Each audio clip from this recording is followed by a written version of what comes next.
रूपा पाहता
पंढरीचे भूत मोठे पंढरीचे भूत मोठे पंढरीचे भूत मोठे पंढरीचे भूत मोठे आल्या गेल्या झडपी मांडे आल्या गेल्या झडपी मांडे आल्या गेल्या झडपी मांडे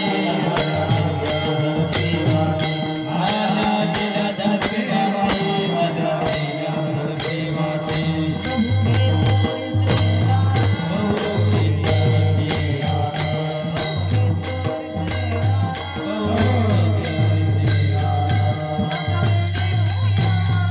जाता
रान जाता वेडे होय मान तेथे जाऊ नका कोणी तेथे जाऊ नका कोणी गेले आले नाही परतोनी बहु खेचरीचे रान जाता वेडे होय मान तुका पंढरीसी गेला तुका पंढरीसी गेला पुन्हा जन्म नाही आला बहु खेचरीचे रान जाता वेडे होय मान विठ्ठला विठ्ठला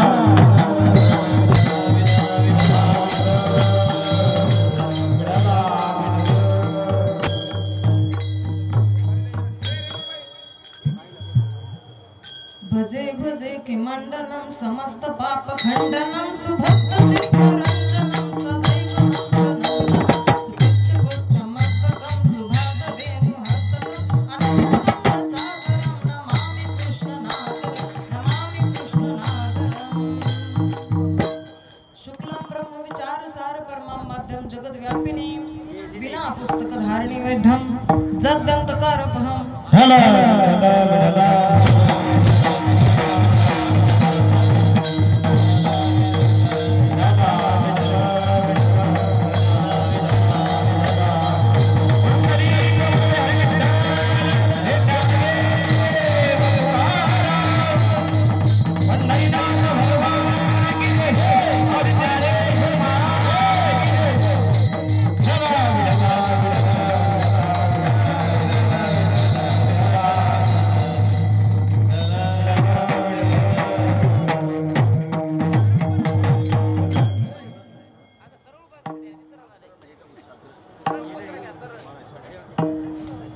शुक्लम ब्रह्म विचार सार परमं मध्यम जगत व्यापिनी विना पुस्तक धारिणी वैद्यम जद्दंतकारपहम हस्तस्फाटिकमालिकं दतिं पद्मासने संस्थितं वन्दे तां परमेश्वरीं भगवती बुद्धिप्रदां शारदे ज्ञानेशाञ्च ज्ञानमूर्तिं साक्षात् प्रेम स्वरूपिणं नामदेव दयावन्तं नाथं वन्दे पुनः पुनः वैराग्यस्य परममूर्तिं देहोक्षेत्र निवासिनं तुकाराम महाराष्ट्रं भक्तराज चतुष्टितं महायोगपीठे तटे भीमरथ्यं वरं पुंडरीकाय दातुं निन्द्रे समागत्य तिष्ठस्तमानन्दकन्दं परब्रह्मलिङ्गं भजे पाण्डुरङ्गं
सच्चिदानंद रूपा नमो सद्गुरु भक्त कल्याण मूर्ति नमो सद्गुरु भास्कर पूर्ण कीर्ति हे दुख भंजन मारुति नंदन हे दुख भंजन मारुति नंदन सुन लो मेरी पुकार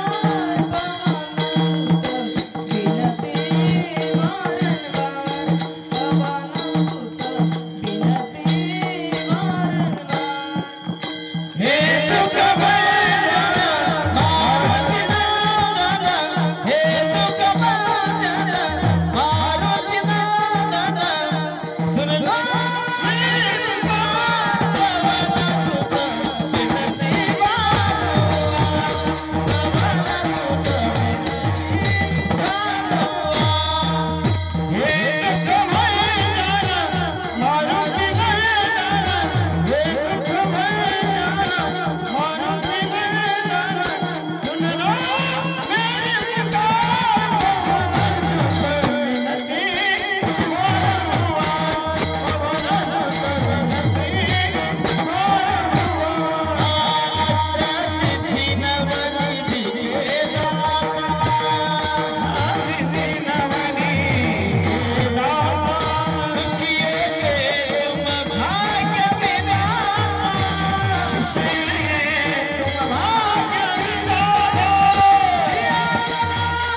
आल्या गेल्या झडपी वाटे बहु खेचरीचे रान जाता वेडे होय मान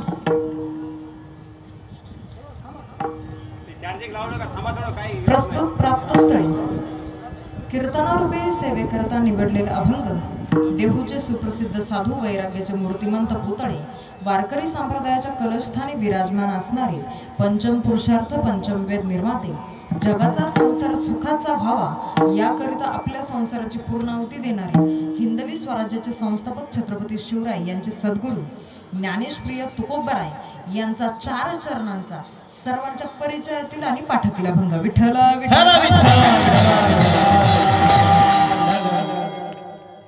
तुम्ही म्हणसान पाठातला कसा आता सेवेला प्रारंभ करण्यापूर्वी अल्पसा हा परिहार द्यायचा तो असा आपण सालाबाद प्रमाणे अखंड आपली जी पायवारी 16 आषाढी पायवारी 16 या सोहळ्यानिमित्त तुमच्या दिंडीचे चालक मालक असतील सुधाकर महाराज पवळे आपण यांच्या सोबत पायवारी वाटचाल करत आहोत जसे तुम्ही ज्ञानोबरायांकडून आले तसे मीही तुकोबरायांकडून आले आणि आपण आता सगळेजण 19 दिवसांचा तब्बल प्रवास करत आहोत काय होतं आपण प्रवास करत असताना दररोज चालणं आंघोळ करणं दररोजचा ठेपा ठुपा सगळ्या गोष्टी माहीत असतात त्यावेळेस काहीच वाटत नाही परंतु आता काल 10वी पासून 9वी पासून आपण एका ठिकाणावरती आहोत मग चालणं आपलं कमी झालंय त्यामुळे आपले पाय दुखायला सुरुवात झालेली कुणाला कणकणी आली आहे कुणाचे गुडघे सुजलेत आत्ताच तंबूत एक मावशी भेटली मावशी म्हणते बाई मी सगळे दिवस चालत आले पण आता इथं आल्यानंतर माझ्या पायांना त्रास होतोय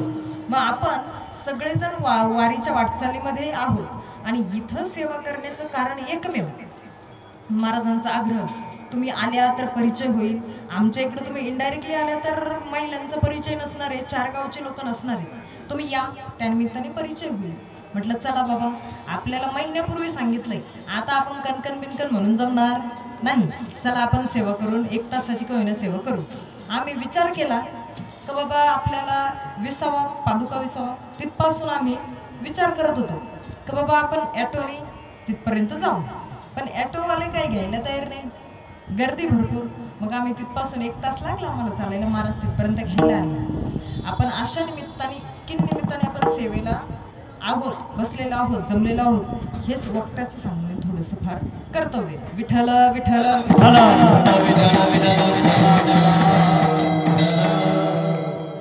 तुकोबराय आजच्या अभंगामध्ये एक विषय प्रतिपादन करतात पंढरीचे भूत मोठे देवाला भूत म्हणतात देवाला भूत म्हणतात मग कसं म्हणतात प्रत्येक ठिकाणी नास्तिकवादी लोक असतात काही आस्तिक असतात काही नास्तिक असतात गावात जर आपण विचार केला तर मग BJP वाले बजरंग दलावाले RSS संघावाले राष्ट्रवादीवाले काँग्रेसवाले अनेक प्रकारचे असतात अनेक पार्टीचे असतात अगदी त्याचप्रमाणे तुकोबराय ज्या अर्थी भगवान परमात्माला म्हणतात पंढरीचे भूत मोठे भूत म्हटले का लगेच दुसरे लोक म्हटले अहो तुकोबराय तुम्ही देवाला भूत कसे म्हणता तुकोबराय म्हणतात एकतर एखादी गोष्टीची उपमा दुसऱ्या गोष्टीला द्यायची म्हटली तर कोणता तरी गुण मॅच व्हावा लागतो स्वभाव तरी गुणधर्म तरी ती वस्तू दिसायला तरी तशी असावी लागते तेव्हा आपण काय म्हणतो थोडेफार गुणधर्म मॅच झाले मग त्याला आपण काय म्हणतो वर्णन केलं चला मग स्वरूपाचं वर्णन करतात तुकोबराय रूपाचं वर्णन करतात तुकोबराय मग नंतर म्हणतात का बाबा असा देव असं भूत कुठे राहतं बहु खेचरीचे रान जाता वेडे होय मन बहु खेचरीचं रान आहेच तिथं गेल्यानंतर वेडमन होतंय आणि तिथं वेडमन झालं का मग काय होतंय माहिती का तुकोबराय म्हणतात वेड एकदा झालं ना पुढे जाऊन म्हणतात तुकोबराय तेथे जाऊ नका कोणी कारण तर मी वेड झालं अनुभव आले अंगा ते या जगात देत असे तुकोबराय म्हणतात मला अनुभव आहे म्हणून मी म्हणतो तेथे जाऊ नका कोणी गेले आले नाही परतोनी आणि पुढे जाऊन तुकोबराय म्हणतात तुका पंढरीसी गेला पुन्हा जन्म नाही आला मग तुम्ही विचार करसाल तुकोबराय पंढरीला गेले परत आले नाही मग अभंग लिहिला मग ह्या गोष्टीवरती सविस्तर आपण चिंतन करणार फक्त 1 तासात त्यामुळं सर्वांगाचे कान देऊन सर्वांगाचे कान ऐकून करायचं बरोबर ऐकायचे प्रत्येकाने कारण 1 तासातच सेवा करणार जायला मला 1 तास लागणार आहे माझी मुलगी छोटी आमच्या धर्मशाळेवरती आहे बरोबर महिला मंडळी भाषा समजते ना माझे समजते ना पुणे जिल्हा समजतो आमच्या इकडे मेल्यावर माणसं जाळतात तुमच्या इकडे समजते ना भाषा हां विठ्ठल विठ्ठल.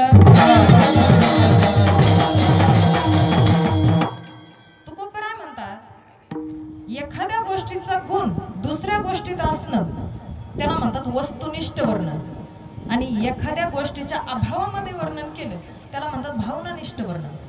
एका गावात मी अशीच पाहुणे म्हणून गेले. तुम्ही म्हणसाल काय तूच पाहुणे जाते का, आम्ही जात नाही का?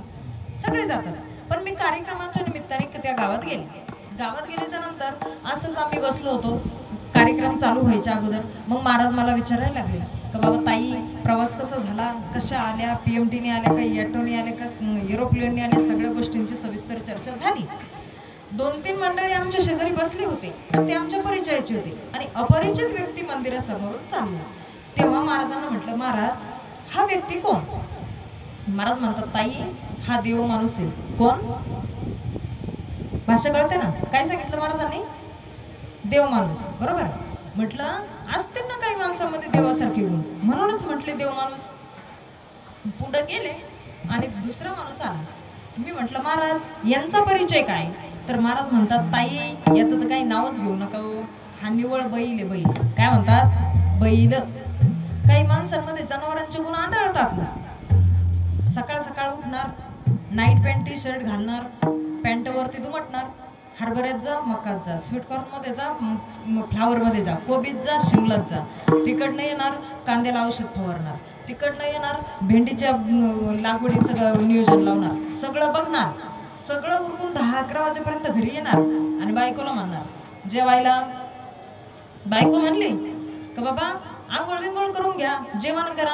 काय म्हणतात तू काय लय बामणाची? हा ते झालं, तो विषय झाला का मग म्हणणार टाक पाणी. कशाला? आंघोळीला. आंघोळ झाली का मग म्हणणार आण डब्बा. कशाला? हा. मग असे जनावरांचे गुण काहीतरी माणसामध्ये आढळतात. मग ते म्हटले ताई हा माणूस एकदम जनावर आहे. तिसरा माणूस चालला तेव्हा म्हटलं महाराज हा माणूस कोण? तेव्हा म्हटले ताई याचं तर विचारूच नका हो, हा माणूस रावण आहे. रावण. काय म्हटले? रावण. मग माझे गुरुवर्य लक्ष्मण महाराज पाटील सांगतात रावणाची उपमा कुणालाच देऊ नये. काय म्हणतात? रावणाची उपमा कुणालाच देऊ नये. म्हटलं का बाबा? तर बाबांनी उत्तर खूप सुंदर दिलं. एक दिवस मंडोदरी आपले सगळे कामं उरकून, मंडोदरी म्हणजे रावण महाराजांची बायको पत्नी, कामं उरकून शेषस्थानी म्हणजे झोपण्याच्या ठिकाणी गेली. 10 वाजले होते, रावण महाराज झोपले होते. मंडोदरीने उठवलं, महाराज उठा मला तुमच्याशी बोलायचंय. उठा म्हटल्यानंतर रावण महाराज उठले आणि बोलायला सुरुवात झाली. म्हटली मला काही प्रश्न विचारायचे, विचारू का? ते म्हटले हो अगदी, शंकाच नाही काही, तू माझी धर्मपत्नी आहे, तो तुझा अधिकार आहे, तू विचारू शकते. प्रश्न विचारणे अगोदर मंडोदरी म्हटली महाराज मी तुम्हाला विचारते परंतु मला एक सांगा, खरं बोलणार का? काय म्हटल्या? खरं बोलणार का?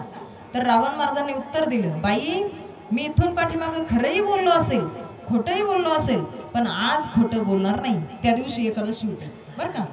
मग मला सांगा रावण महाराज एकादशीच्या दिवशी खोटं बोलत नव्हते आणि आपण खोटं बोलल्याशिवाय फराळ आपला होत नाही, बरोबर? मग ती म्हटली बरं ठीक आहे महाराज विचारू प्रश्न. म्हटले विचार. म्हटली तुम्हाला बायका किती आणि मला सौती किती? रावण महाराज म्हटले बाई तुला माहित नाही? म्हटले नाही माहिती. नाही माहिती म्हटल्यानंतर ते म्हटले तुला 80,000 सौतीन मला 80,000 बायका. तिला आनंद झाला. रावण महाराज खरं बोललो म्हटले आणि खरं बोलले. तिने टाळी वाजवली. टाळी वाजवली का रावण महाराज म्हटले की बाई आता सध्याच्या जमान्यामध्ये सध्याच्या युगामध्ये इंस्टा फेसबुक ट्विटर किंवा मग फेसबुक व्हॉट्सअप कोणत्याही ॲपवरती जर एखाद्या महिलेचा चुकून हाय मेसेज आला ना हाय तर घराला बाय करावा लागतो अशी परिस्थिती असते. आणि तू एवढ्या मोठ्या सौती सांगताना तरी सुद्धा तू टाळी वाजवती.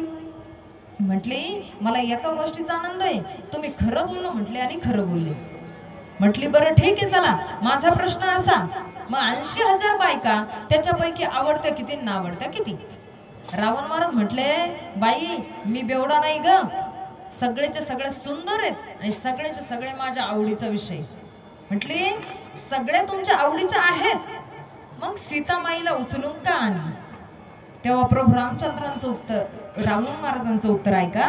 रावण महाराज म्हणतात, बाई ह्या फक्त माझ्या आवडीचा विषय, परंतु सीतामाई माझ्या हृदयात बसली ना, म्हणून मी त्यांना उचलून आणले.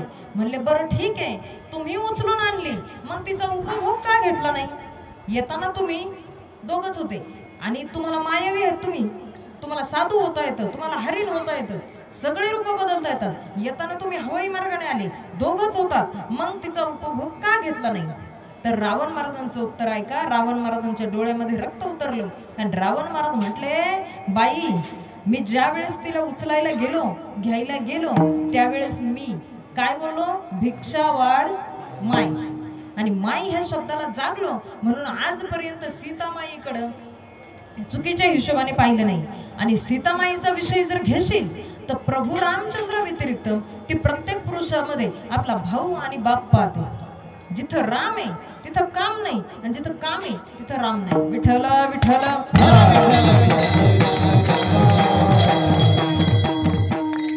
मग तुकोबराय म्हणतात, स्वरूपाचं वर्णन करताना म्हणतात की बाबा कोणाचाही उपमा कोणाला देऊन जमत नाही. रावण महाराजांची उपमा कोणाला देऊन जमणार आहे का? तुकोबराय म्हणतात, पंढरीचे भूत मोठे.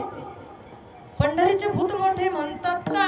तर प्रभू रामचंद्रांनी किंवा आपल्या राम तुका राम, दोन नाम एक अंग, एक का सेतु भंग, दूसरे का अभंग. राम तुका राम, दो नाम एक अंग, एक का सेतु भंग और दूसरे का अभंग. समजलं? मग दोघांमध्ये डिफरन्स नाहीये ना, फरकच नाही. जाता जाता तुम्हाला माहितीच तो सांगेल, अयोध्यामध्ये आपले प्रभू रामचंद्रांचं मंदिर झालं. ज्याला जे आर्टिफिकल होते, जे इंजिनियर तिथं होते, तेच इंजिनियर आपल्या देहूच्या भंडारा डोंगरावरती जे भव्य दिव्य स्वरूपात मंदिर चालू आहे ना, ते तिथे. जे दगड तिथं वापरले होते तेच इथं वापरले. कारण राम आणि तुकाराम दोन्ही तेवढेच आपल्याला महत्वाचे आहेत. स्वरूपाचं वर्णन करायचं म्हटलं तर तुकोबराय म्हणतात, असं स्वरूप कोणी ओळखू शकत नाही हो आमच्या देवाचं.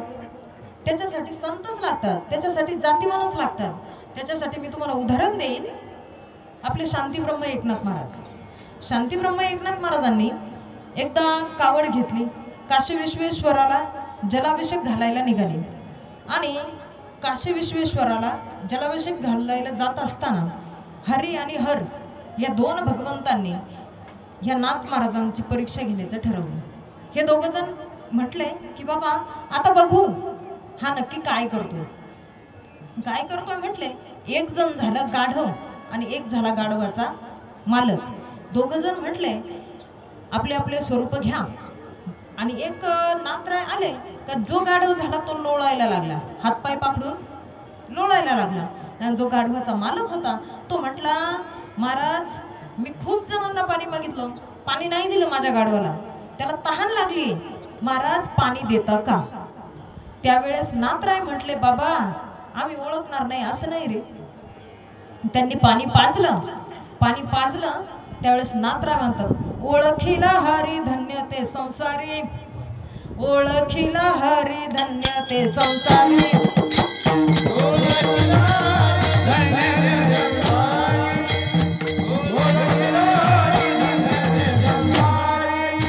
मोक्ष त्याच्या घरी सिद्धी सहित, मोक्ष त्याच्या घरी सिद्धी सहित, हरी मुखी गाता हर परी चित्ता, हरी मुखी गाता हर परी चित्ता, मोक्ष त्याच्या घरी सिद्धी सहित, मोक्ष त्याच्या घरी सिद्धी सहित, हरी मुखी गाता हर परी चित्ता, हरी मुखी गाता हर परी चित्ता. ज्याने संसारात येऊन ओळखलं हरी धन्य ते संसारी, ज्याने संसारात येऊन ओळखलं नाही हरी त्याच्याशिवाय कुत्रे ते तुम्ही म्हणा विठ्ठल विठ्ठल.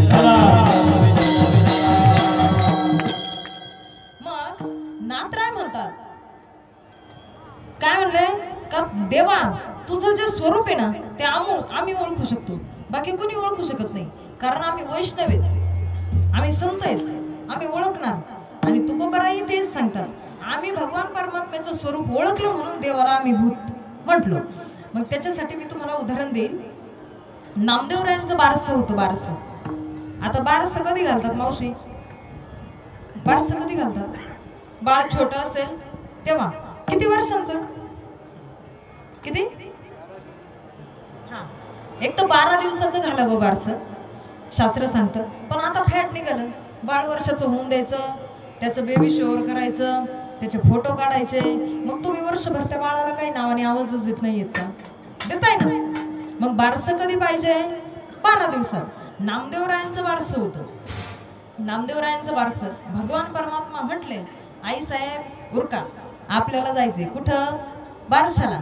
मग आई साहेब म्हटल्या, बाई मी खूप दमले होते, मला यायची इच्छा नव्हती, परंतु तुम्ही म्हणताय ना का नामदेवरायांचं बारसं. नामदेवराय कोण होते? संत. आणि संतांच्या इथे जायला मी नाही म्हणू शकत नाही, कारण धन्य धन्य संत सदन जेथे लक्ष्मी सहित शोभे नारायण. आता आपल्या महिला मंडळींचं फॅड आहे का बाबा, आम्ही मार्गशीर्ष महिन्यातले गुरुवार धरू, लक्ष्मी माता आमच्या घरी येते. पण तसं नाही आहे. तुमच्या माहितीसाठी सांगते, माहितीच तो सांगते. विषय काय, आपल्याला जर आषाढी वारीला यायचंय, आषाढी वारीला आपल्याला जर यायचंय, तर तुम्ही कुणाला विचारणार? आपल्या मालकाला. का बरं? का म्हणत नाही मी माझ्या भावाला विचारते ना, आषाढी वारीला जाते? नाही विचारू शकत ना. मग आपल्याला जर कुठं जायचं म्हटलं, जर आपल्या नवऱ्याला विचारावं लागतं, तर लक्ष्मीला घरी बोलवायचं म्हटलं तर तिच्या नारायणाला बोलवलं का ती आपोआप घरी येते. लक्षात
टाळी वाजवायची बरं. आमचे ज्ञानेश्वर महाराज असतील, गजानन महाराज असतील, अंकुश महाराज असतील, मृदुंग सम्राट आमचे संतोष महाराज असतील, विनेकरी बाबा असतील, बाकीचे सगळ्यांचे नाव माहीत नाही, नाही तो मुखाने तर घेतले असते. विठ्ठल विठ्ठल.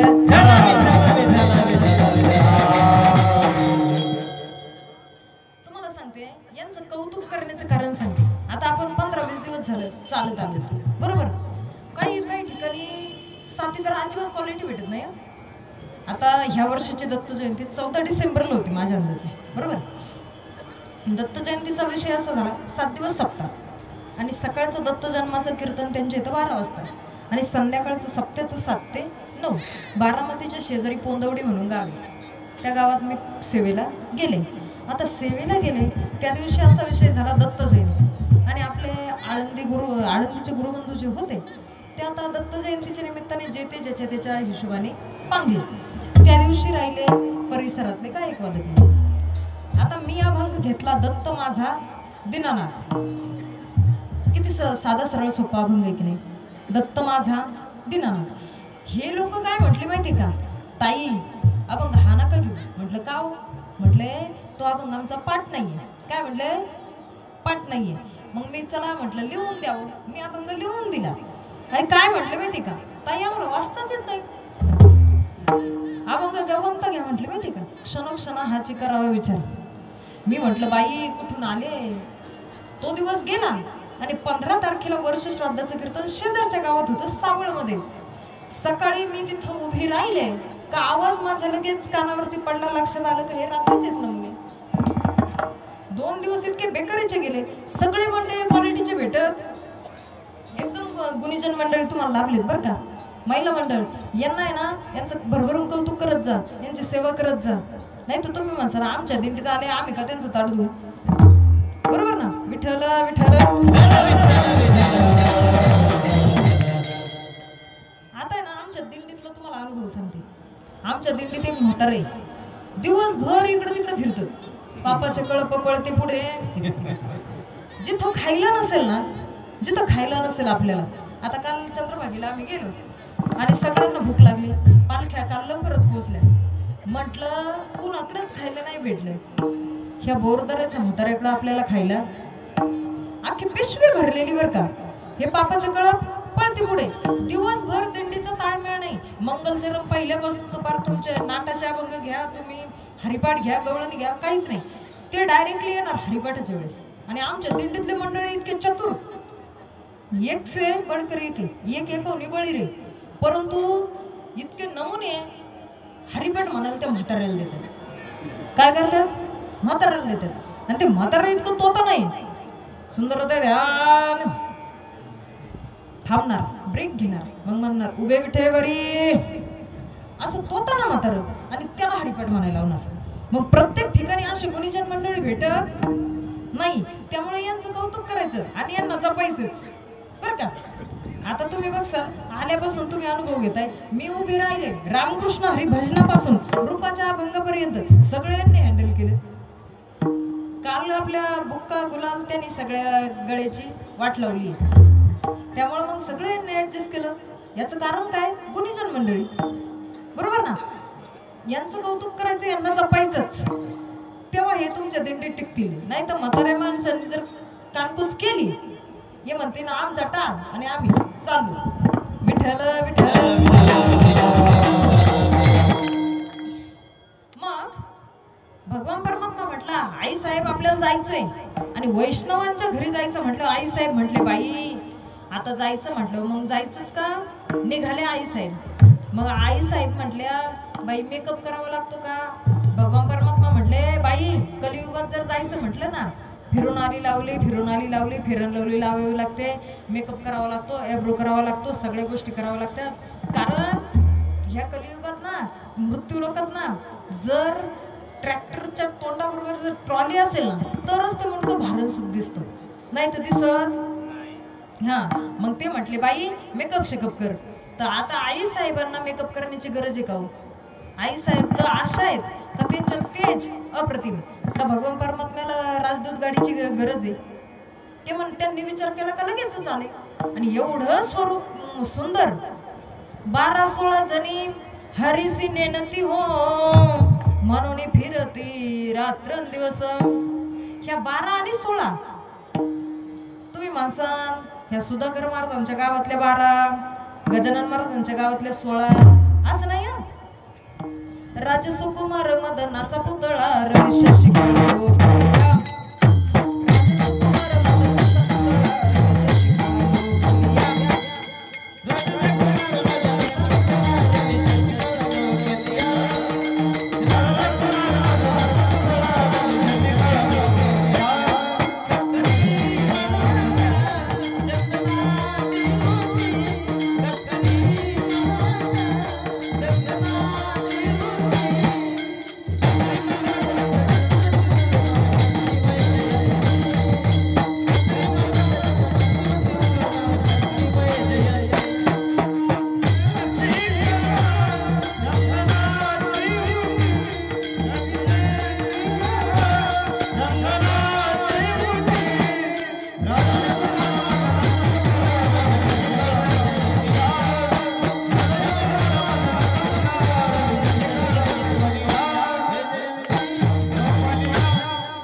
रवी म्हणजे सूर्य आणि शशी म्हणजे चंद्र. त्यांच्या कळ्या डिंब पडत होत्या. इतका भगवान परमात्मा अप्रतिम आहे. तुम्हाला सांगेल आपण आता एवढा प्रवास करतोय.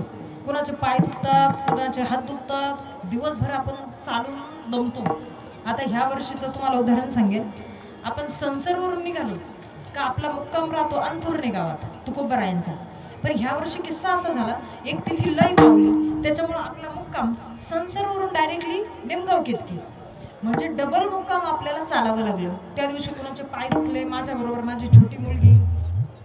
सिंगल माणसाला चालू वाटत नाही, परंतु माझ्याकडे तिचे कपडे, तिला पाणी, सगळ्या गोष्टी ह्या असताना ती बॅग सांभाळायची, मुलीला सांभाळायची. एवढा प्रवास करून सुद्धा आपण दिवसभर दमलो का संध्याकाळी झोपलो, एक प्रकारचं आपल्याला त्यावेळेस थकल्यासारखं वाटतं. सकाळी उठलो की आपण पुन्हा नव्याने चालायला लागतो.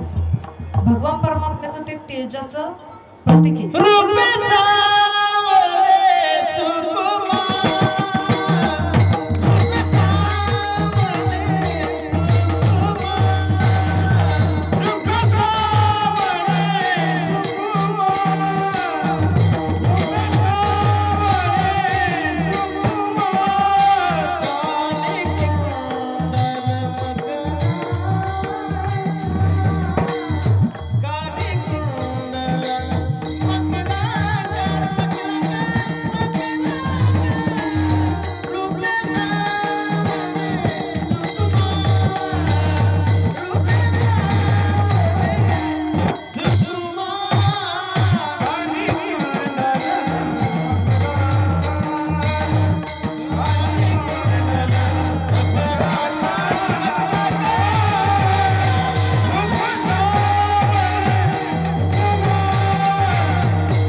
आपल्याला त्याच्याकडे जाण्याची आस लागलेली असते, म्हणून सकाळी आपण नव्याने चालू होतो.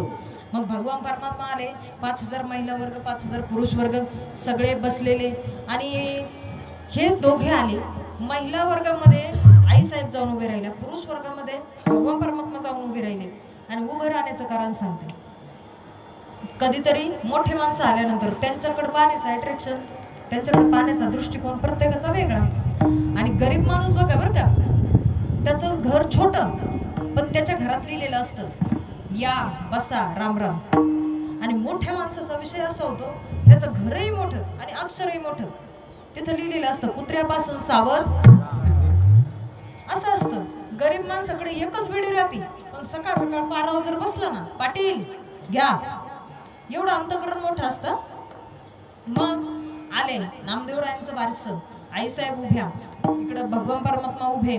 आणि मग ह्या मोठा पाहुणा जर आला तर आपल्याला वाटतंच ना, बाबा एखादा आमदार आला, खासदार आला, आपण काय विचार करतो की बाबा 5 वर्ष झालं यांना आपण निवडून दिलं, हे आपल्या गावात आले, हे आपल्या तालुक्यात आले, यांनी आपलं खूप चांगलं केलं, वाटोळं केलं, रस्त्यांची सुविधा लावून दिली, लाईट दिली किंवा नाही दिली, किंवा आपले मतं घेऊन गायब झाले. आपल्याला म्हणावं लागतं ना, काहीतरी आभार प्रदर्शन मानावं लागतं ना.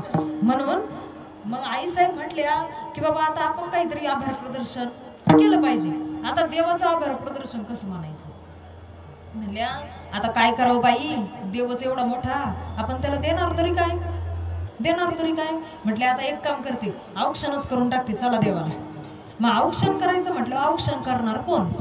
म्हटल्या मी जर करावं तर ह्या बाकीच्या 5000 म्हणतील हिलाच लई मोठेपणा लागला तर आम्हाला कायला चिठ्ठ्या लिहिल्या होत्या, बरोबर ना. आणि ह्या वर्गाचं लय अवघड बरं का महाराज, इतर वेळेस बिना बोर्डाची गाडी बिना कपाळाची घेऊन फिरे ना टिकली, त्यांच्या सहित मी सुद्धा कुंकू टिकली ना लावतो म्हणलं तरी फिरते. मग पुढे पाहुण्या गेल्या की चहाच्या घोटाला कुकाच्या बोटाला लय हापकलेली जात, विठ्ठल विठ्ठल.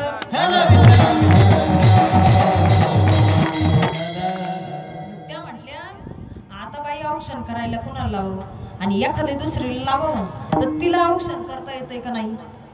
आता अंमळनेरमध्ये मी कार्यक्रमाला गेले होते चांदणीपुरीला, तर तिथं विषय असा झाला, आता माझा प्रवास लांबचा होता, शिवाजीनगर ते अंमळनेर, मला 5 ते 6 तास लागणार होते. 6 तास प्रवासाला गेले आणि चांदणीपुरीला तो भाऊ मला घ्यायला आला. कीर्तनाची वेळ होती 8 ते 10. आता आम्हाला जायला वाजले 7:45, राहिले किती 15 मिनिटं. मला फ्रेश होऊन लगेच जायचं होतं. तर त्या आईचं काय मत, का बाई माझ्या घरी तू पहिल्यांदा आली, तुला औक्षण करू दे. म्हटलं आई साहेब जेवण करणार आहे मी नंतर, मग तेव्हा औक्षण करा. म्हटली नाही नाही ताई पहिलं औक्षण करते ना तुला. मग आई साहेबांनी काय केलं, घाई घाई आल्या, तांदूळ माझ्या तोंडात आणि साखर माझ्या कपाळाला लावली. मग औक्षण करायला लावून तर एखादीला आलं पण पाहिजे. म्हटल्या आता काय करते, आई साहेबांनाच सांगते औक्षण करा. औक्षण करा म्हटल्यानंतर आई साहेब लगेच तरतरीत उठल्या. एकाचं ताट, दुसऱ्याची निरंजनी, तिसऱ्याचं हळदी कुंकू, चौथ्याचं तांदूळ, एकाकडून पेढे घेतले, दुसरीकडून साखर घेतली, एकीकडून धने घेतले आणि 1 रुपयाची चिल्लर म्हणा, कॉईन म्हणा घेतला.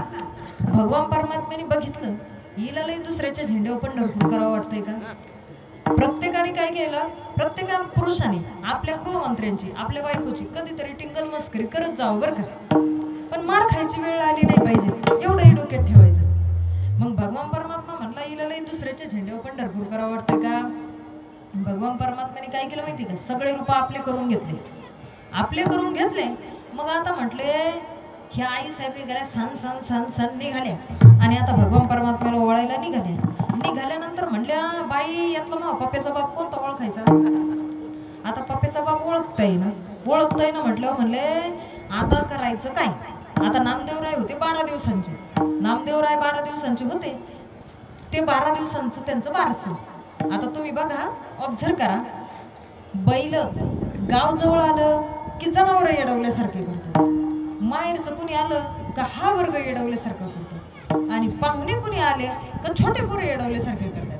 कधी पण पाहत नाही. नामदेवरायांकडे गेल्या आणि म्हटल्या बाई आता पप्प्याचा बाप कोणता, पप्प्याचा बाप कोणता. नामदेवराय म्हटले आई साहेब मी सांगू का, मी सांगू का. तर ते म्हणले बाबा तू गप रे, इथं माझं मला ओळखता येईना तर तुला तू कसं काय ओळखशील. म्हटलं आई साहेब ते आम्ही ओळखू शकतो. म्हटल्या गप रे, इथं उंटाच्या पाठीवरून पाणी गेलं आणि तू म्हणतो माझी आळपणी भिजल, शेळी म्हणते माझी आळपणी भिजल, कसं जमणार आहे. म्हटलं आई साहेब फक्त तुम्ही मला परमिशन द्यावं, मी लगेच ओळखतो. ओळखतो म्हणल्यानंतर ह्या आई साहेबांनी विचार केला, असाही आपल्याला पप्प्याचा बाप ओळखना आणि तसाही ओळखना, कधीतरी देऊन पाहू परमिशन. म्हणून त्यांनी परमिशन दिलं. नामदेवरायांनी खूप सुंदर उत्तर दिलं आणि खूप सुंदर प्रमाण दिलं. त्यांनी लगेच खुणा सांगितल्या, वैजयंती माळगळा श्री वत्सलांच्या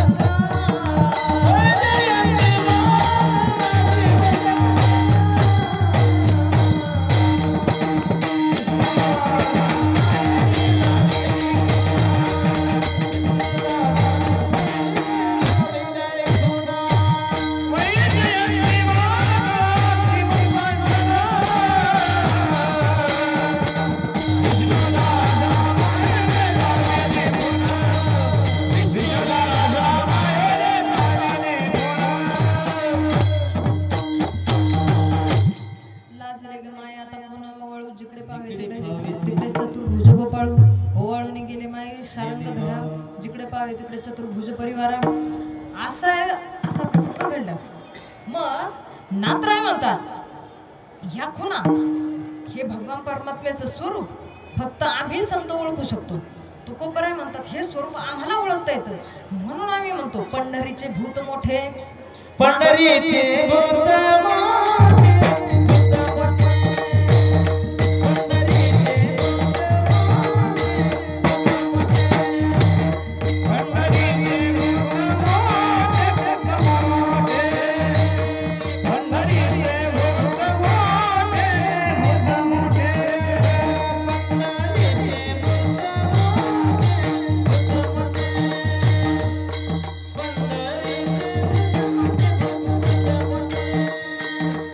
Maria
यांच्यासाठी जोरदार टाळ्या. मग तुकोबराय म्हणतात यांच्या खुणा आणि यांचे स्वरूप फक्त आम्हीच ओळखू शकतो, म्हणून आम्ही देवाला भूत म्हणतो. नास्तिकवादी लोक म्हटले की बाबा तुम्ही म्हणता देवाला भूत, पण आमच्या भूतात आणि तुमच्या भूतात फरक आहे बरं का. तुकोबराय म्हटले तुमच्या भूताच्या खुणा सांगा, मी वही पेन घेऊन लिहून घेतो.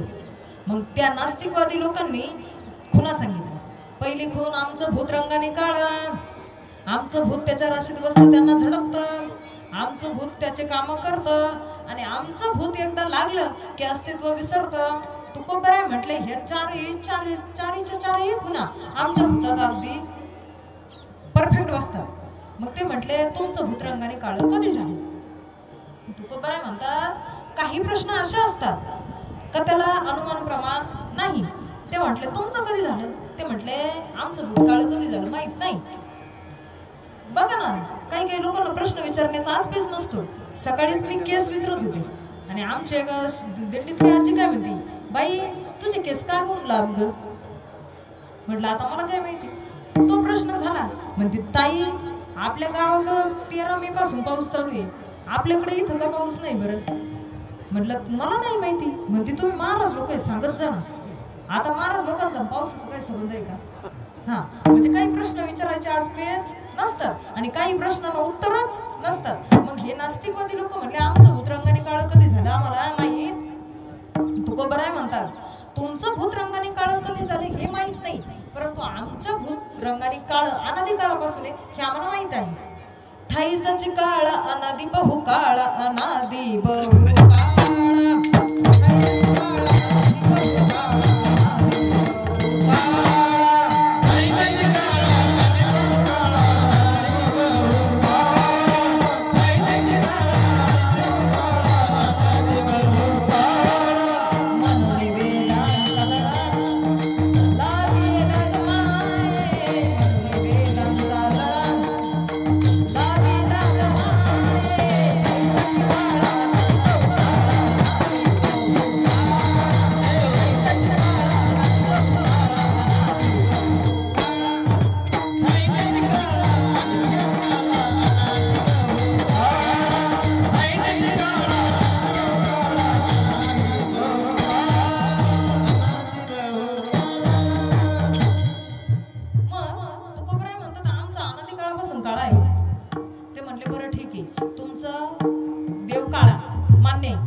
किंवा होणारा. तुकोबराय म्हणतात आमचं भूत रंगाने काळं आणि आमचं भूत ना असं नाहीये का त्याच्या राशीत बसलं त्याला झडपतं, असं नाही. आमचं भूत असे कोणालाही झडपतं, कोणालाही झडपतं. याचं कारण काय. आणि एकदा झडपलं ना का ते सगळ्यांची कामं करतं. तुम्ही माणसा हे काळं होतं आता झडपायला लागलं. काळ्यासाठी मी तुम्हाला अजून एक उदाहरण देईन. आमच्या ह्या गवळणी निघाल्या, म्हटलं लई हे नंदाचं कार्ट आपल्याला त्रास देतं, नंदाचं कार्ट त्रास देतं. गेले यशोदामाई का भांडायला गेल्या. यशोदामाई म्हणली तुम्ही ठाईच्या ओढाळण, तुम्ही 12 घरच्या 12 आणि मग तमकन बरीच मोठी लई बोलून गेल्या. ह्या तन करत निघाल्यानंतर ज्यांना चपला होत्या त्यांनी स्वतःच्या घातल्या, ज्यांना नव्हत्या त्यांनी दिंडीतल्या लोकांच्या नेल्या आणि गेल्याच्या नंतर ना ह्या म्हातारी आज्या त्या आज्यांना लई पंचायती राहते. एक ती म्हातारी ना वयस्कर काठी टेकून चालायची. त्या दिवशी तिच्या म्हातारीचं आणि तिचं वाजलं कळतं. हा ती म्हातारी काठी टेकून नव्हती चालत, वर धरून चालत होती. मग ह्या बायांचा घोळका दिसलाच. म्हणले काय ग कुठे गेलत्या. त्या म्हटल्या आम्ही नंदाच्या घराला गेलतो. कशाला. भांडायला.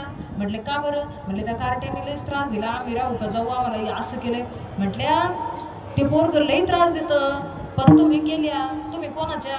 रामभाऊच्या सुना का, मागच्याच्या का, पुढच्याच्या का, लई पंचायती.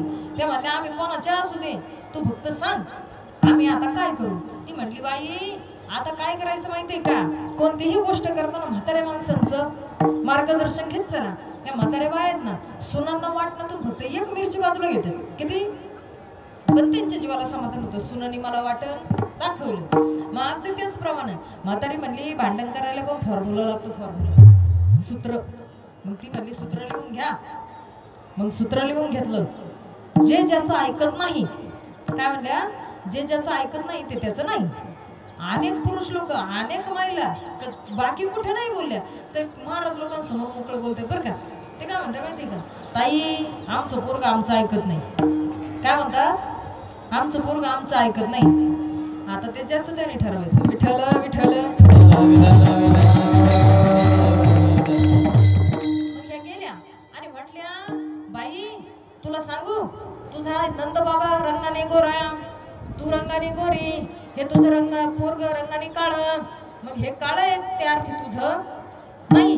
नाही म्हटल्यानंतर मग भगवान कृष्ण घरी आले. भगवान कृष्ण घरी आल्यानंतर म्हटले की बाबा तू माझा नाहीस, तुझा बाप गोरा, तुझी आई गोरी, तू कस काय काळा. म्हटलं आई बायांचं ऐकू नको ग, मी रात्री 12ला जन्माला आलो आणि रात्र होती, अमावस्या होती, अंधार होता. काय म्हणलं, अंधार होता. म्हणली बाई त्यांची झिंजीच उपटीन, पदराच ओढीन, थंडच तोडीन, त्यांच्या का भांडायला जाईन, माझ्या पोराला म्हणतात का माझं नाही. मग म्हटल्या पण मला कसं कळलं नाही, हा माझा पोरगा रात्री जन्माला आला 12ला. म्हटल्या बाबा असं का रे, मला माहित नाही, तुला कसं माहिती. भगवान परमात्मा म्हणतात तू माहितीस, तुझा बाप माहिती, तुझं खानदान माहिती, आणि मी आत्ताचा काळा नाही ग, मी अनादी काळापासूनचा काळ आहे. मग तुकोबराय सांगतात हा भगवान परमात्मा अनादी काळापासून काळ आहे. आणि हे जर भूत लागलं ना का आमचे काम करतं, कामासाठी मी तुम्हाला उदाहरण सांगून जाईल. आपली मालिका पहिली आणि मालिका दुसरी, काकड्याला आपण सुरुवात केली का मालिका दुसरी, त्याच्यातला पहिला अभंग, उंच निंच काही नेनो भगवंत तिष्ठे भाव भक्ती देखून या, दासी पुत्र कन्या विदुराच्या भक्षी दायित्व घरी रक्षे प्रल्हादासी. अनेक काम, आणि एवढे काम करून सुद्धा सगळ्यात नीच काम आमच्या भगवान परमात्म्याने केलं, चोखोबारायांच्या बायकोचं बाळंतपण.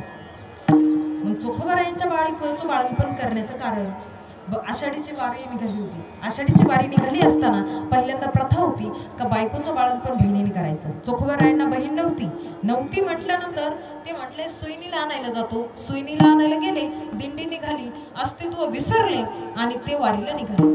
आईसाहेबांनी पाहिलं भगवान परमात्म्याने नववारी साडी घातली, भलं मोठं रुपये एवढं कुंकू लावलं आणि निघाले तर आईसाहेब म्हटल्या सगळं जगाचा मालक तुम्ही, तुम्हाला सगळं पाहिलं जग येतंय आणि तुम्ही नववारी घालून कुठे निघाले. म्हणले मी चोखोबारायांच्या घरी. कशासाठी, त्याच्या बायकोचं बाळंतपण करण्यासाठी. भगवान परमात्मा गेला आणि दरवाजा वाजवला, चोखोबाची बहीण झाला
ह्या भगवान परमात्म्याच्या क्षेत्रात गेल्यानंतर स्वतःचं अस्तित्व विसरतो. म्हणून तुकोबाराय सांगतात अभंगाच्या दुसऱ्या चरणात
काम करतो भगवान परमात्मा. याच्या पुढे जाऊन सांगेल आमचा भगवान परमात्मा काम करताना आमच्या जनाबाईला जात्यावरती दळण दळू लागायचं बरं का. आताच्या महिलांना जर म्हणलं ना जातं बरंच तुमच्या इकडे तरी जातं आहे पण ना आमच्या इकडे आता जातं पाहायला मिळत नाही. आता डाळीचं प्रमाण आमच्या इकडे जास्त आहे बरं का कडधान्यांचं, परंतु गिरणीवरतून भरून आणतात. चुकून एखाद्या घरात जातं. आताच्या महिलांना जातं विचारलं ते म्हणतात कसं होतं त्याला साईडने कोणत्या बसावं लागतं, त्याला साईड असते का. इतक्या सुंदर ओव्या गायच्या पहिल्या महिला. पंढरपुराची वाट बाई ओली कशानं झाली, माझी रुक्मिणी नाली केस वाळवीत गेली. पंढरपुराची वाट बाई काळी कशानं झाली, माझ्या पांडुरंगाची गाडी बाई बुक्याची सांडली. कालचा माझा जर अवतार पाहिला असता, महाराजांनी पाहिला असेल स्टेटसला, डेंजर झोन. आणि प्रत्येक आपल्या गुरुबंधूंचे अवतार तसे होते. मग याला आनंद म्हणतात. मग अगदी कालची जशी वाट होती ना तसे. पण आपल्या महिलांचा वेगळा विषय. काय करतात माहिती का, कणगीचं खात्यात आणि इरल्याचं खात्यात. समजलं हा बरोबर ना. ह्या काय करणार, रक्षाबंधनला नवऱ्याच्या चोरून चोरून ठेवणार आणि तिकडे जाऊन परत आल्या का म्हणतात काय माहिती का, माझ्या भावानी मला मनी केले 3 ग्रॅम काय म्हणतात ग्रॅम, आणि याच्या भावाला प्यायला पैसे नसते. आता आहे ना तुम्हाला जाताना सांगते, जाता जाता लिंबाच्या झाडाखाली माझा बंधू दारू पाडी, कोणी मेलेने केली चाडी, आली पोलिसाची गाडी. आणि त्याच्यानंतर काय म्हणतात माहिती का,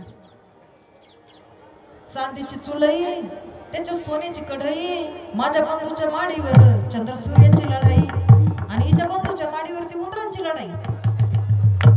मग अगदी त्याच्याप्रमाणे आमच्या इथून सासवड खूप जवळ आहे महाराज. आणि सासवडला काही महिला काही पुरुष ना पायी पायी जातात स्वपंगाकाला एकादशीच्या दिवशी.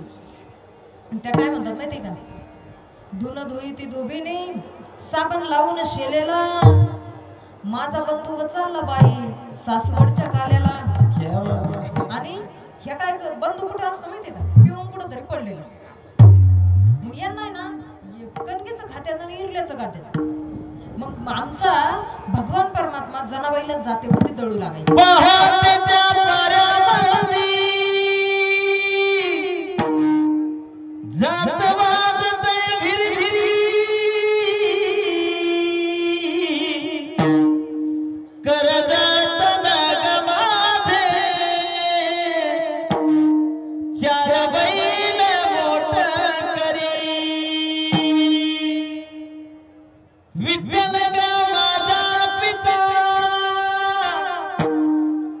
रखुमाई माझी माता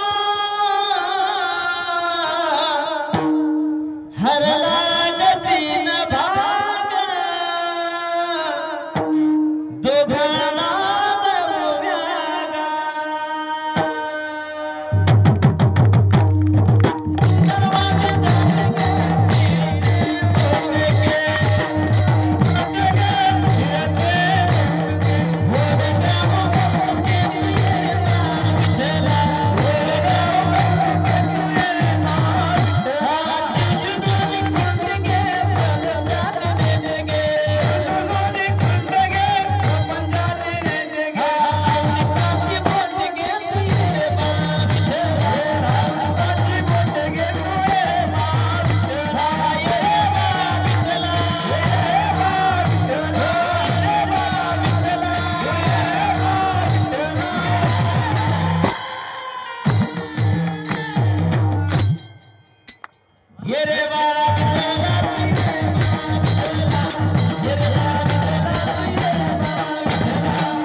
माहेर साजनी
राही रखुमाबाई सत्यभामा माता देवपंत असं म्हणायला लागला. तेव्हा म्हटल्या देवा आई साहेब आमच्या माता तुमच्या नाही तो. मग देव अस्तित्व विसरत होता. मग अस्तित्व विसरला मग ते अस्तित्व तू को बरा ओळखतात म्हणून म्हणतात पंढरीचे भूत मोठे. भूतासाठी मी तुम्हाला एक उदाहरण सांगून जाईन की एका गावात एक पाटील राहत होता आणि पाटलाला स्वभाव चिडचिडा. त्याची बायको धार्मिक आणि पाटील एका कामासाठी गावाबाहेर गेला.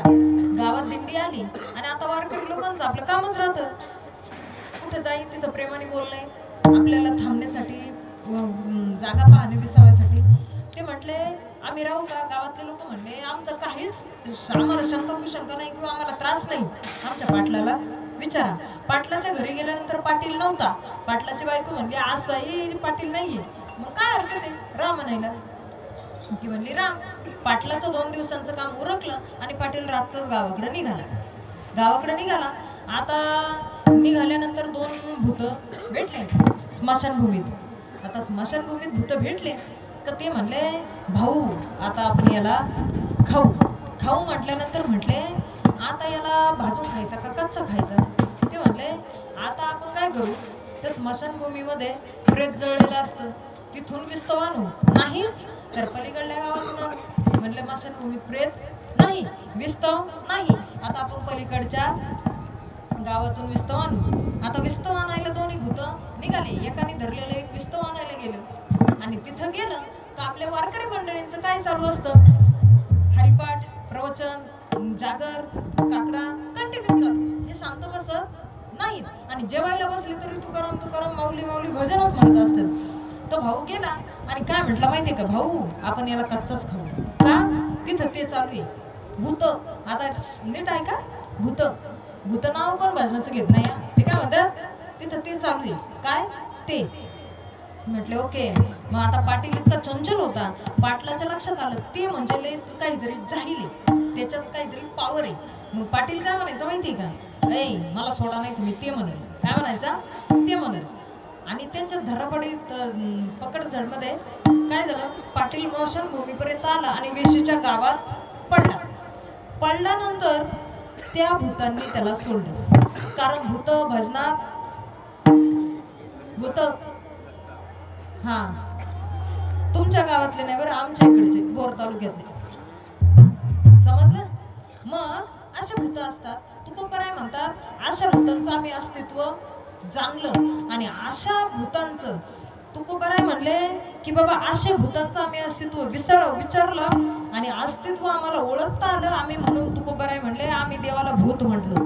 आणि मग ह्या भूताकडं तुम्हाला जर बहु खेचरीचे रान जाता वेडे होय म्हणे वेडा झालो वेडा झालो वेडा झालो वेडा झालो तुकोबराय म्हटले. गावी गेलो वेडा झालो वेडा झालो. आणि तिथं पुढे जाऊन म्हणतात की बाबा जर तेथे जाऊ नका कोणी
जवळजवळ केलेली बरोबर ना. उदाहरण सांगेल फॉर एक्झाम्पल ह्या आजीच्या शेजारची दुसरी आजी जर घरी एकच भाकर खात असेल, काय एकच भाकर खात असेल, ती आजी अचानक जर 3 भाकरी खायला लागली तर सून लगेच गाराला द्यायला सुरुवात करते. आमच्या म्हातारीला काय भूत काय करते 3 भाकरी खाती. म्हणजेच एखाद्या क्रिया नॉर्मल क्रियेपेक्षा जर जास्त प्रमाणाने झाली तर काय म्हणतात भूत लागले का. पण तुकोबराय तेच म्हणतात जर हे भूत जर झपाटलं हे भूत जर लागलं ना आपण अधिक स्पीडने अधिक प्रमाणात आपण काम करू लागतो. म्हणून तेथे जाऊ नका कोणी गेले आले नाही परतून. आता आपलं एकच चरण राहिले बरोबर. त्याच्यासाठी मी आधी सांगतो तुम्हाला थोडंसं. आपण आषाढी वारी करतो 1508 ते 1511 यामध्ये आपल्या महाराष्ट्रावरती एक मोठं संकट आलं जसं की कोरोना. आता कोरोना आला मास्क लावू माणसाच्या शरीरावरती मास्क लावलेलं होतं बरोबर. परंतु त्यावेळेस भगवान परमात्मा आपला पंढरीत होता. पण 1508 ते 1511 ह्याच्या कालावधीमध्ये मोठं संकट असं आलं का जो अनागोंदीचा राजा होता सम्राट होता तो सम्राट आला आणि त्या सम्राटाने काय केलं भगवान परमात्माचा तो भक्त होता. तो म्हणला देवा मी तुला माझ्या अनागोंदीला नेणार. अनागोंदी म्हणजे आत्ताची हम्पी बरोबर. नेलं आणि म्हटले देवा मी तुला घेऊन जाणार. आणि घेऊन जाणार म्हटल्यानंतर ते घेऊनही गेले आणि गेले पण एका अटीवरती गेले माझ्या भक्ताचा जर काही तिथं अपमान झाला मी तिथं राहणार नाही. नाही ते म्हटल्यानंतर राहणार नाही. मग आता आषाढ कार्तिकी वारीचा सोहळा चालू झाला. कार्तिकीवरून आळंदीवरून लोक देहूवरून लोक कार्तिकी वारीसाठी पंढरीत यायला जमा झाली. कारण आषाढी कार्तिकी विसरू नका मज सांगतो तसे गुज पांडुरंगा. आता सगळे लोक इथं वाखरीपर्यंत आले बाजीराव विहिरीपर्यंत आले आणि सगळ्या वारकऱ्यांना समजलं की आपला भगवान परमात्मा पंढरीत नाही नाही म्हणल्यानंतर म्हणले आता करायचं काय. बघ भानुदास महाराज आले आणि म्हटले तुम्ही टेन्शन घेऊ नका, मी माझ्या भगवान परमात्म्याला घेऊन येतो म्हटल्यानंतर आपले भानुदास महाराज मजल दरमजल करत अनागोंदीपर्यंत पोहोचले. आणि पोहोचल्यानंतर तिथं हम्पीमध्ये आता आपली 50 रुपयाची निळी नोट काढायची आणि त्याच्यावरती रथ पाहायचा. तो अनागोंदीतला आहे, हम्पी मधला आहे. तिथं भगवान परमात्म्याला घेऊन गेल्याच्या नंतर तिथं भानुदास महाराज पोहोचले. जे पहारेकरी होते, पहारेकऱ्यांनी आपोआप झोपा लागल्या, दरवाजे उघडले गेले आणि भानुदास महाराज भगवान परमात्म्यापर्यंत पोहोचले. दोघांमध्ये संवाद झाला आणि संवाद झाल्यानंतर भगवान परमात्म्याने भानुदास महाराजांना वचन दिलं का मी तुझ्या सोबत येणार म्हटल्यानंतर भानुदास महाराज निघाले आणि पहारेकऱ्यांना जाग आली आणि जाग आल्यानंतर भानुदास महाराजांना पकडण्यात आलं. तिथं भानुदास महाराजांना सुळावरती देण्याचं कामकाज चालू झालं. भानुदास महाराजांना सुळावरती चढवणार, सुळाचं पाणी झालं. त्यावेळेस भगवान परमात्मा म्हटला मी सांगितलं होतं माझ्या भक्ताचा अपमान झाला तर मी राहणार नाही म्हटले आणि भगवान परमात्म्याने करंगळी एवढं रूप धारण केलं. भानुदासांच्या बॅग मध्ये बसले, आपली जी शबनम होती त्यामध्ये बसले आणि भगवान परमात्म्याला घेऊन आले.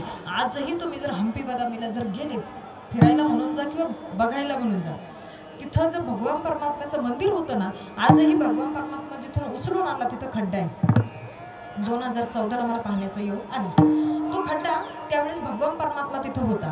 भानुदास महाराज इथपर्यंत आले, सगळ्या वारकऱ्यांना आनंद झाला आणि वारकऱ्यांनी आता जसे आपण आनंदात नाचत गात पंढरीकडे जातो अगदी त्याचप्रमाणे दिंड्या आपल्या पंढरीकडे गेल्या. ती एकादशी होती आपली कार्तिकी. त्यावेळेस भगवान परमात्मा म्हटला भानुदास महाराज तुम्हाला जे मागायचे ते मागा. भानुदास महाराज म्हटले तुम्ही द्याल ते मी घेईन. त्यावेळेस भानुदास महाराजांना भगवान परमात्म्याने 2 वचन दिले.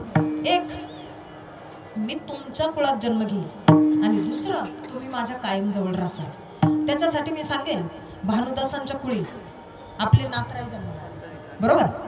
एक वचन भगवान परमात्म्याने पूर्ण केलं आणि दुसरं तुम्ही माझ्या जवळ राहाल. आजही तुम्ही जर आपल्या भगवान परमात्म्याच्या मंदिरात गेलात ना, भगवान परमात्माचं गाभारा सोडला का 4 खांबांचा मंडप आहे. तो 4 खांबांचा मंडप सोडला का 16 खांबांचा मंडप आहे, त्याला आपण 16 खांबी मंडप म्हणतो, बरोबर.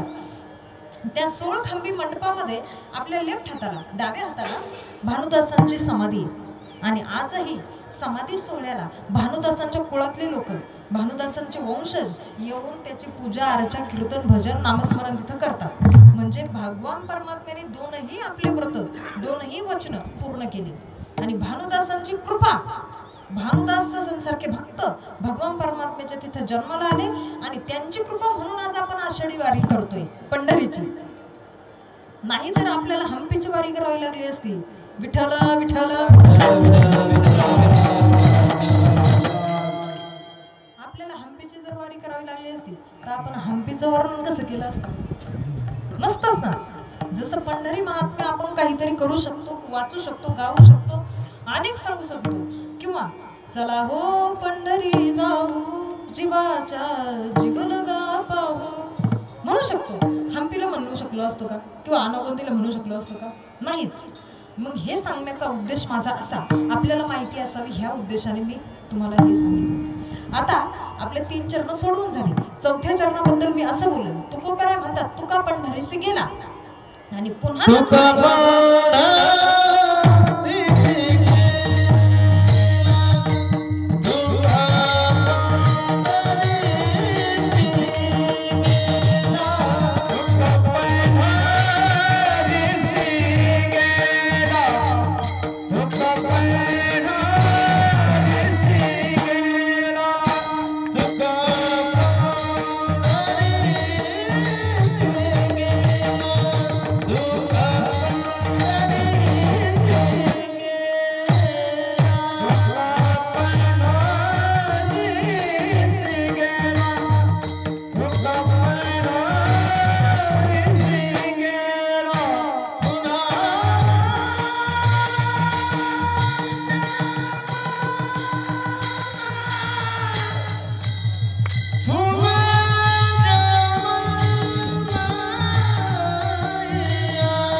जन्म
आता तुकोबराय म्हणतात की बाबा तुका पण धरीसी गेला पुन्हा जन्म नाही आला, बरोबर ना? तुकोबराय म्हणतात मी जन्म मरण ह्या फेऱ्यातून चुकलो. याचं कारण काय? मी भगवान परमात्म्याच्या अस्तित्वात लीन झालो. आता सगळ्यांनी चार चरणांचा अर्थ समजला असं आपण गृहीत धरू, बरोबर? आणि आता सगळ्यांनी एकदा प्रेमाने भजन करायचं, बरं का? पुरुष लोक हात वर किती करा, पुरुष लोक हा प्रेमाने भजन म्हणायचं. विठोबा रखुमाई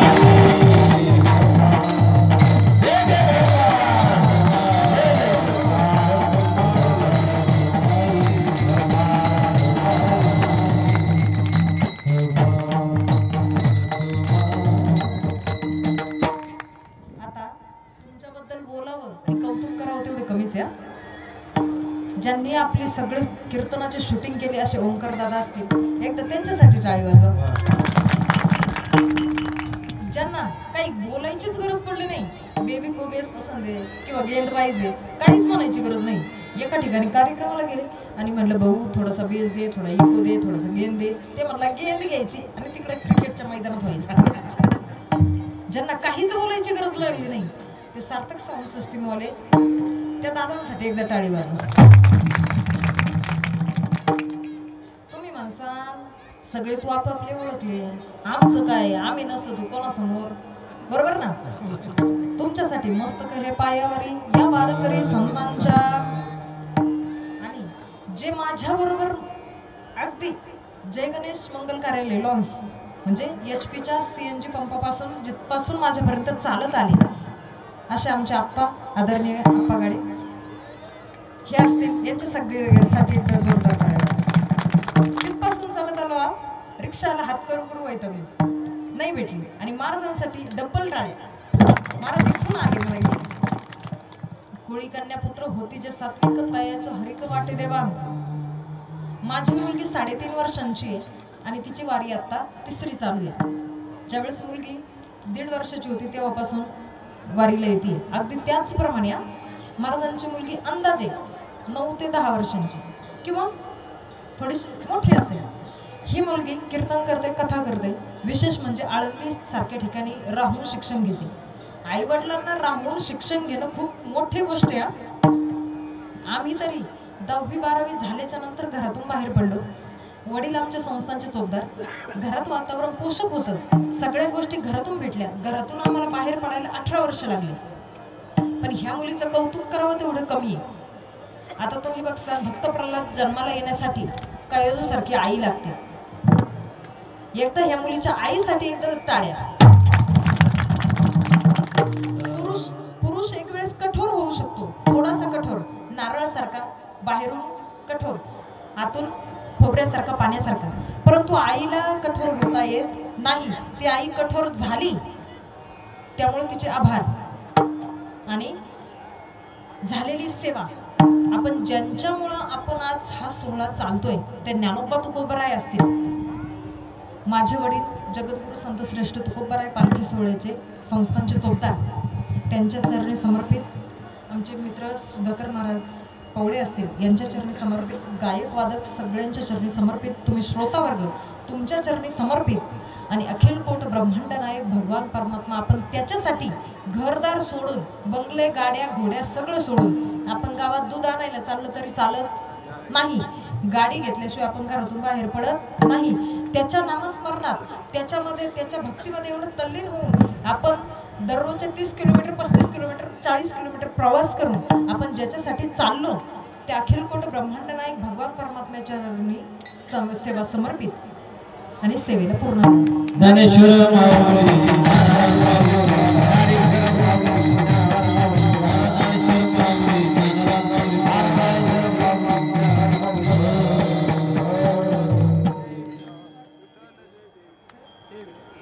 विठ्ठल देजे